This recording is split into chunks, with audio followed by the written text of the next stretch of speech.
जनसत्ता संपादकीय गति 110 शब्द प्रति मिनट। Be ready. 3, 2, 1 स्टार्ट।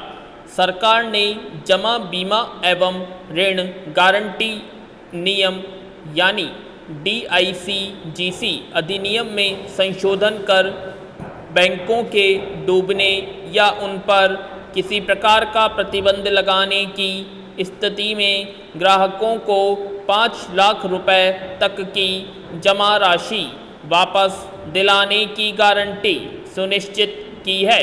पहले यह गारंटी केवल 1 लाख रुपए तक थी, यानी कोई बैंक दिवालिया घोषित कर दिया जाता या किसी अनियमितता की वजह से रिजर्व बैंक उस पर प्रतिबंध लगा देता है, उसका लाइसेंस रद्द कर देता है, तो DICGC उसके ग्राहकों को 5 लाख रुपए तक का भुगतान कराएगा। इससे निस्संदेह बहुत सारे छोटे निवेशकों को राहत मिलेगी। पंजाब एवं महाराष्ट्र बैंक के डूबने के बाद बहुत सारे निवेशकों का भविष्य अंधकारमय हो गया था। तब उनकी जमा पूंजी वापस दिलाने के लिए बड़े पैमाने पर दबाव बनाने शुरू हो गए थे। तभी सरकार ने 1 लाख रुपए की गारंटी के बावजूद उन ग्राहकों को 5 लाख रुपए तक देने का आदेश दिया था। उसके बाद यस बैंक और लक्ष्मी विलास बैंक भी संकट में आ गए थे। ऐसे में मांग उठनी शुरू हुई थी कि बैंकिंग प्रणाली को भरोसेमंद बनाया जाना चाहिए। उस भरोसे की बहाली की दिशा में यह एक बड़ा कदम माना जा सकता है। पैरा हालांकि किसी भी देश में बैंकों का दिवालिया होना, डूब जाना अर्थव्यवस्था के लिहाज से अच्छा संकेत नहीं माना जाता, इसलिए सरकारें उन्हें उबारने का भरसक प्रयास करती हैं। मगर भारत के सहकारी बैंकों में बड़े पैमाने पर अनियमितताएं देखी जाने लगी हैं। वे कई बार रिजर्व बैंक के नियम कायदों की अनदेखी करते हुए भ्रष्टाचार को पोसते देखे जाते हैं। हालांकि PMC बैंक के डूबने और yes bank, Lakshmi Vilas bank की गड़बड़ियों के बाद रिजर्व बैंक ऐसे बैंकों की गतिविधियों पर कड़ी नज़र रखने लगा है। मगर इन छोटे बैंकों को बड़े उद्यमी अपना मोहरा बनाकर वित्तीय अनियमितताएं के रास्ते निकालने का प्रयास करते रहते हैं। नोटबंदी के वक्त भी कई सहकारी बैंकों में रहस्यमय तरीके से बड़े पैमाने पर पुराने नोट जमा कराने के मामले उजागर हुए थे। PMC बैंक ने सहकारी की ऋण श्रेणी से निकलकर मुख्यधारा बैंकिंग कारोबार में पैर जमाने के प्रयास में बड़े पैमाने पर अनियमितता की थी। यस बैंक भी कुछ बड़े कारोबारियों की साजिशों का शिकार हुआ था। इसीलिए रिजर्व बैंक की कड़ी निगरानी के बावजूद सहकारी और छोटे बैंक अभी पूरी तरह सुरक्षित नहीं माने जा सकते। पैरा सहकारी बैंकों और गैर बैंकिंग वित्तीय कंपनियों में आमतौर पर छोटे निवेशकों का पैसा जमा होता है, जिनमें दिहाड़ी मजदूर, रेहड़ी पटरी कारोबारी, छोटे मोटे रोजगार करने वाले किसान आदि शामिल होते हैं। कुछ लोग कह सकते हैं कि इन लोगों में से ज़्यादातर की जमा राशि 5 लाख रुपए से अधिक नहीं होगी।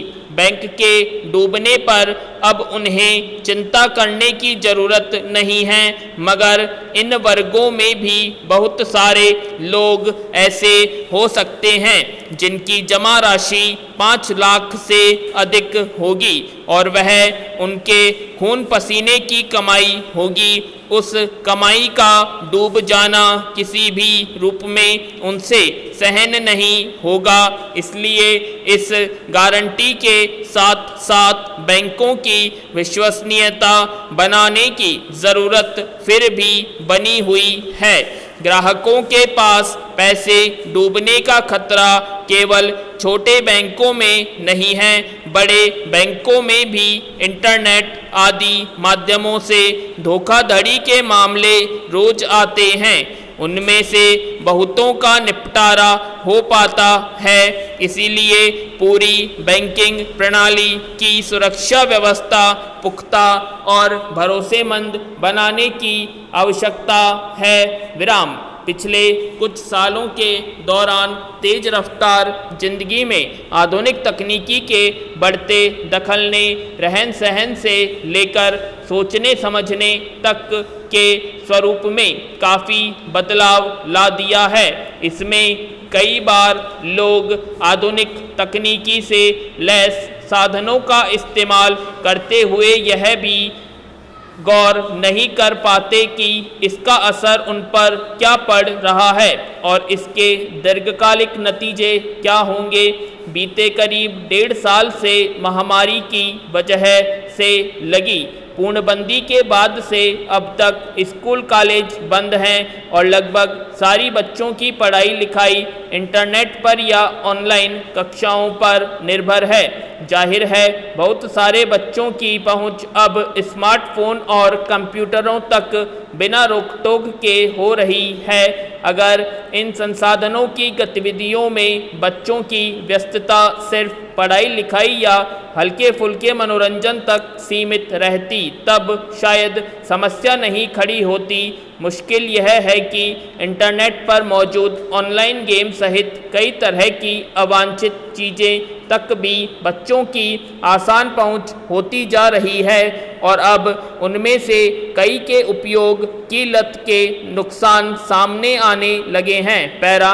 इसी के मद्देनज़र दिल्ली उच्च न्यायालय ने बुधवार को केंद्र सरकार से कहा कि वह बच्चों को ऑनलाइन गेम की लत से बचाने के लिए एक राष्ट्रीय नीति बनाने की मांग करने वाले प्रतिवेदन पर फैसला करे।